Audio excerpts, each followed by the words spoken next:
Great to have you with us this morning. Okay, as we were saying, there's a lot for investors to digest right now, whether it's earnings, whether it's the trade headlines, or whether it's what central banks like the U.S. Federal Reserve are going to do with interest rates. Markets really been buzzing about that since a weak jobs report in the U.S. last week. Victoria Fernandez is Chief Market Strategist at Crossmark Global Investments. Victoria, it's great to have you on with us this morning. As I mentioned, a lot to be considering in what sometimes is a sleepy August stretch. So how are you thinking about all those moving parts of the markets right now?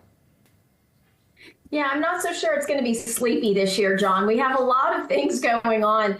And when we're looking at the markets, you have to look at really the resiliency that we've seen in the U.S. markets as of late, not just from after our first Liberation Day in April, the big pull down we had, and then the fastest return to the levels before Liberation Day that we've seen. I want to say it's third or fourth fastest in history that we've come back from that, but also just look at Friday.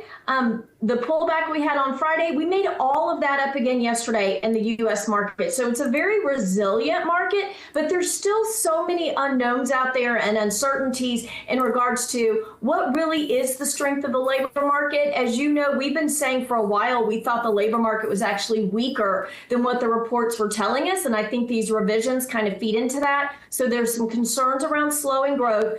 There's still concerns around tariffs and the repercussions of that as it relates to inflation. And obviously, we're in the second half of this earnings season, one of the slowest earnings seasons that we've seen for a while, but still a little bit better than expected. Really looking at corporate profits because that's going to be what drives consumer spending. So a lot going on here in the month of August, which traditionally is a pretty choppy season for the markets. So really helpful context there. When it comes to money flows, at the end of the day, people might be sort of picking their spots in the market. But are you seeing any evidence that people are taking money out of the equity market?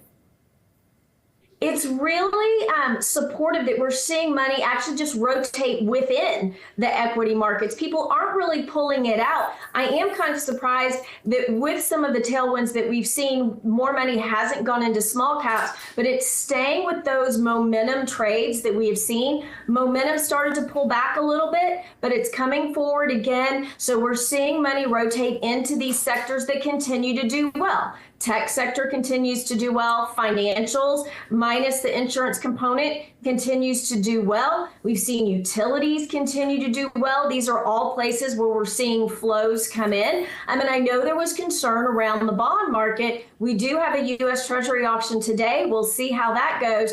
But all of the concern around the U.S. dollar, money coming out of the U.S. markets, we're really not seeing that come to fruition, I think, as many people had feared. We're just seeing it rotate within the market to these leadership sectors. So I guess that then sort of opens the door to a conversation sector by sector about what you have to think about. Like tech, I think we talk about that one more than any other, and there's all the considerations there. But I'm just going to, even as we're talking here, I'm going to pull up last 3 months. Yes, we've seen a lot of interest in tech, but there's a lot of sectors that have seen interest. Industrials have caught the eye of investors.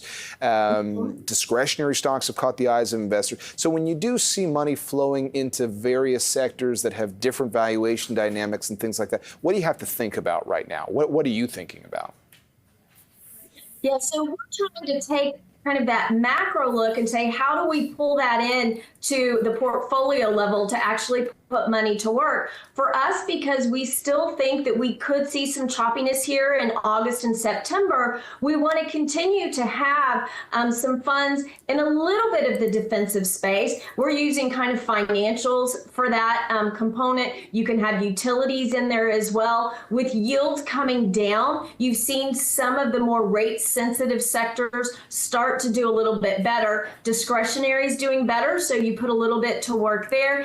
And we've actually seen housing start to turn around. We're not ready to jump into that sector yet. We still think housing is struggling and there's a way to go there, but starting to look at some of those elements where the momentum is doing well and where it's still in an uptrend. So it comes back to those industrials, to those financials, and even to tech, although we would maybe look at some of the tech names that aren't those big Mag 7 names where you probably already have quite a bit of exposure. So you look at a name like like maybe a Cisco, where you can put some money to work in tech, maybe outside of some of those really high valuation names. Okay, and then just a final question. I guess it's human nature to climb a wall of worry, you know, for stocks to go higher, for people to think it's not possible this continues. But it sounds to me like we are at a point where it's going to be interesting to see how the ship sails through any piece of stormy news. And we've had a lot this year, but what would be kind of the signature thing you'd be watching going forward that might challenge the momentum of the equity market? Yeah, I really think it's going to come down to corporate profits and how that flows through to the labor market. We know the market is held up with consumer spending. The low-income consumer is getting hit, but they really only make up about 4 to 5% of that spending. So it's that upper, medium, high-income consumer that's really driving the economy.